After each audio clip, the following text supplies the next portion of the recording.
Sab, something you and I always talk about is like, we can do hard things. Yeah. And like, you say that to me, I say that to you. I said it today in the locker room. Every day. Like, what is, like, you know, I know you've given me a journal, we've bonded over Glennon Doyle, Brene Brown are like powerful women that inspire us.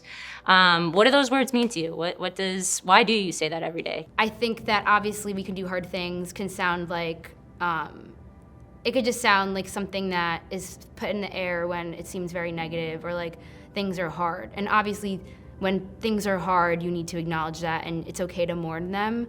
But I feel like for me, it meant a lot because especially in the athletics and the sports world and the atmosphere that we had growing up, like no matter who you are and where you're from, it's always like just show up, fight through the pain, like go the extra mile, like show up like after practice, come before, other people are doing it too, and Lots it's like of pressure. don't ask any questions, Yeah.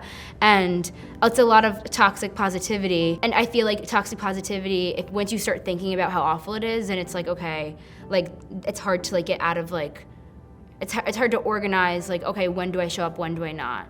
But when I hear like we can do hard things, it's like, this is something that is part of my journey, and like that's okay, and like that's okay, like, you know, like. And sometimes we can do hard things means we can take a break. Exactly. And like sometimes taking a break is really hard. Yes, for us. exactly. And, like, it can mean literally anything.